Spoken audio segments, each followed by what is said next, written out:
Shalom. Ya, kita patut bersyukur pada Tuhan karena pada malam hari ini kita masih diberikan kesempatan untuk melaksanakan ibadah meskipun hanya melalui sebuah video, tapi itu tidak mengurangi semangat kita untuk memuji dan memuliakan nama Tuhan. Ya, kita akan mulai ibadah kita. Mari kita terlebih dahulu merenungkan kebaikan Tuhan dalam kehidupan kita sepanjang hari yang telah kita lalui, dan juga kita minta ampun kepada Tuhan agar kita layak untuk bawa setiap pujian penyembahan di hadapannya. Mari kita angkat sebuah pujian yang menyatakan Dia mengerti.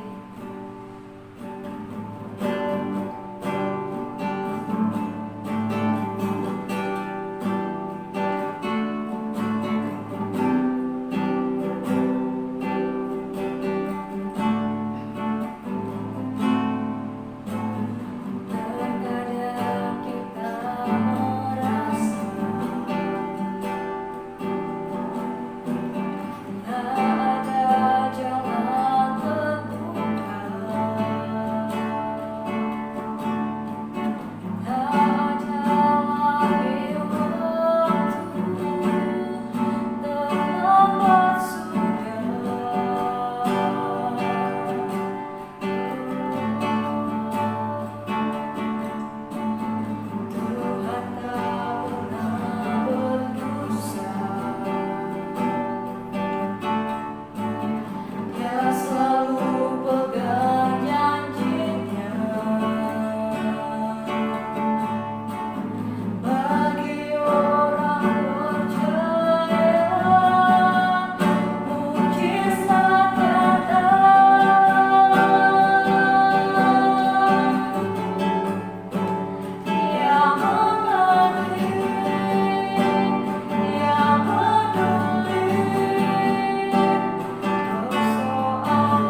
bersyukur padamu karena berkat dan pimpinan kepada kami, sehingga pada malam hari ini kami masih diberikan kesempatan untuk mengadakan ibadah meskipun hanya melalui video Tuhan. Tuhan, kiranya Engkau berkati ibadah kami ini dari awal, pertengahan hingga boleh berakhir dengan keadaan baik. Tuhan, kami menyerahkan ibadah kami dalam nama Tuhan Yesus. Haleluya, amin. Ya, kita lanjut lagi pujian kita dengan lagu yang menyatakan segala puji syukur. Kita menyanyikan pujian ini dengan penuh sukacita.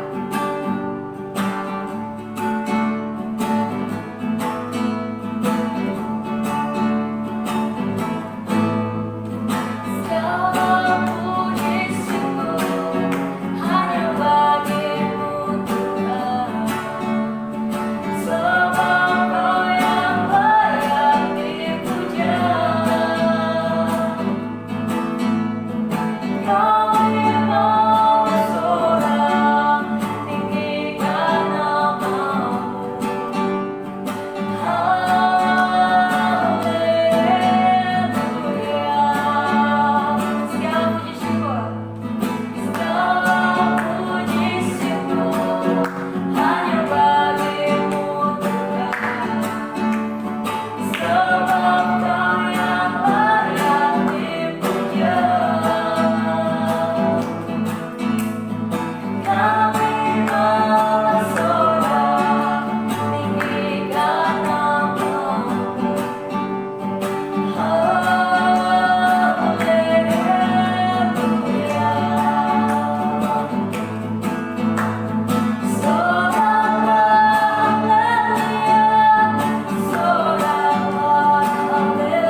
Shalom, selamat malam. Kakak berharap kita semua sehat-sehat saja.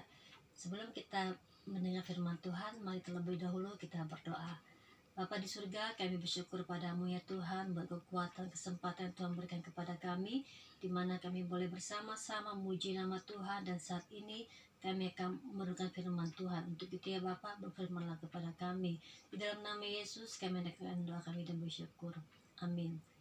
Ya, buka firman Tuhan dalam Amsal pasal 17 ayat 17.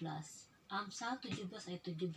Firman Tuhan berkata, seorang sahabat menaruh kasih setiap waktu dan menjadi seorang saudara dalam kesukaran. Persahabatan yang sejati. Nah, menurut kalian apa artinya sahabat? Apakah sahabat itu seorang yang mengikuti kemanapun kita pergi, dia ikuti terus, atau sahabat itu adalah seorang yang membela kita sekalipun kita melakukan kesalahan, tapi namanya sahabat, dia akan membela kita? Apakah seperti itu? Nah, menurut Walter Winchell, seorang wartawan dan juga komentator radio kenamaan Amerika, dia mengatakan bahwa sahabat adalah seseorang yang menghampiri Anda, menemani Anda di saat orang lain meninggalkan Anda. Artinya, seorang sahabat yang sejati itu bukan hadir dikala kita senang saja, melainkan di saat kita mengalami kesusahan, dia hadir untuk kita. Nah, Alkitab mengatakan kepada kita, seorang sahabat menaruh kasih setiap waktu. Jadi, kualitas seorang sahabat akan teruji saat sahabatnya sedang berada di bawah atau jatuh atau mengalami keterpurukan. Disitulah dia akan diuji. Apakah di saat sahabatnya itu mengalami keterpurukan, dia meninggalkan sahabatnya, atau dia tetap menemani sahabat itu.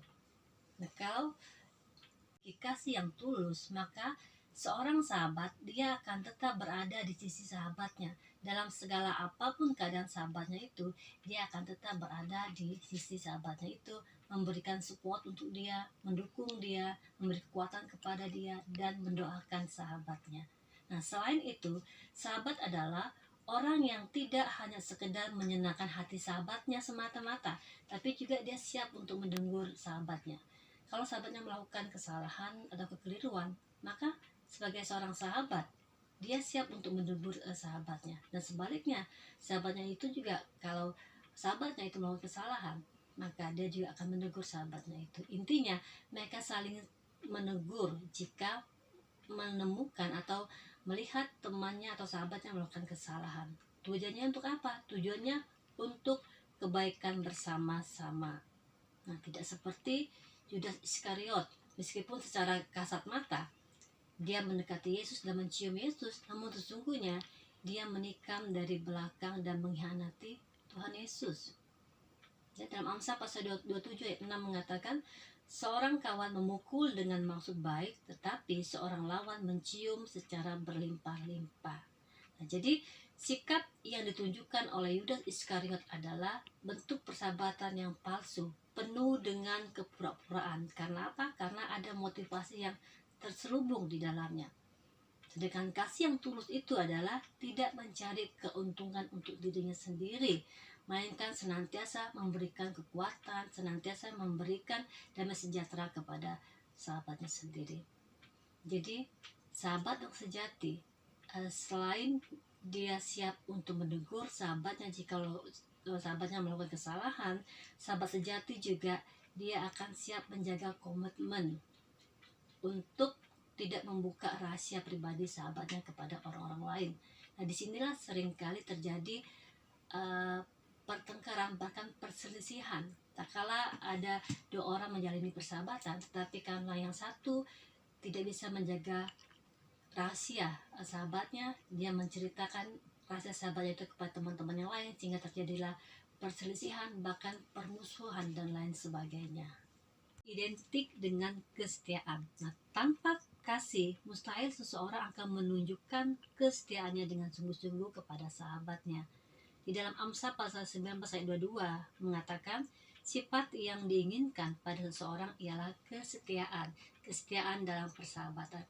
Nah, jika kita berbicara tentang persahabatan, kita akan diingatkan kembali kisah Yonatan dan Daud. Di dalam 1 Samuel pasal 18 ayat 3 mengatakan, Yonatan mengikat perjanjian dengan Daud karena ia mengasihi dia seperti dirinya sendiri. Nah, bukti kasih dan kesetiaan Yonatan terhadap Daud adalah ketika Raja Saul atau ayahnya sendiri mencoba untuk membunuh Daud. Nah, Yonatan dia tetap berpihak kepada kebenaran, dia tetap mengasihi Daud, sehingga Yonatan pergi menemui Daud dan mengatakan kepada Daud bahwa ayahnya akan membunuh dia. Jadi Daud harus segera melarikan diri atau bersembunyi untuk sementara waktu. Nah, ini yang dilakukan oleh Yonatan sebagai sahabat dari Daud. Dan walaupun tindakan Yonatan ini mengandung banyak sekali resiko, tapi dia tidak peduli akan hal itu. Dia ingin melindungi sahabatnya Daud. Jadi ciri utama seorang sahabat sejati ialah rela berkorban.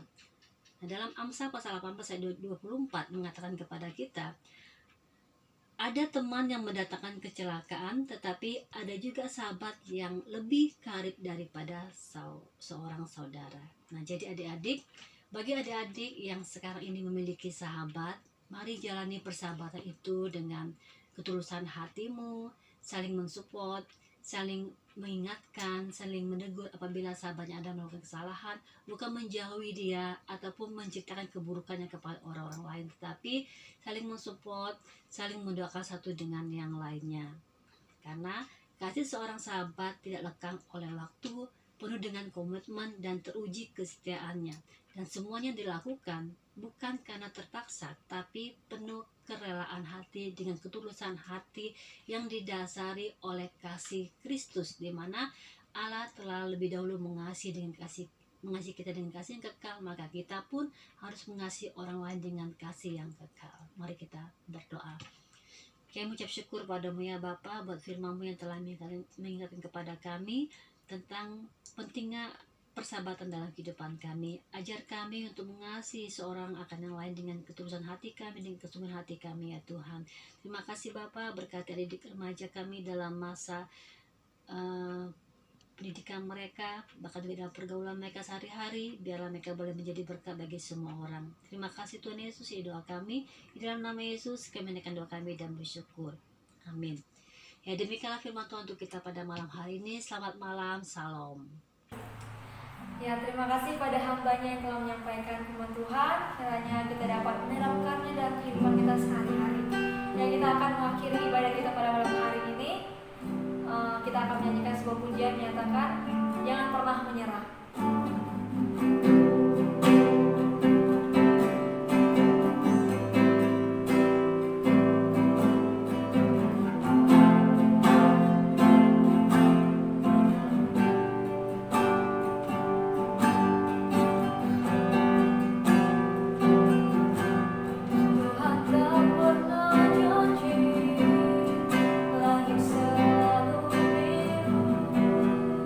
Tetapi dia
mari kita berdoa.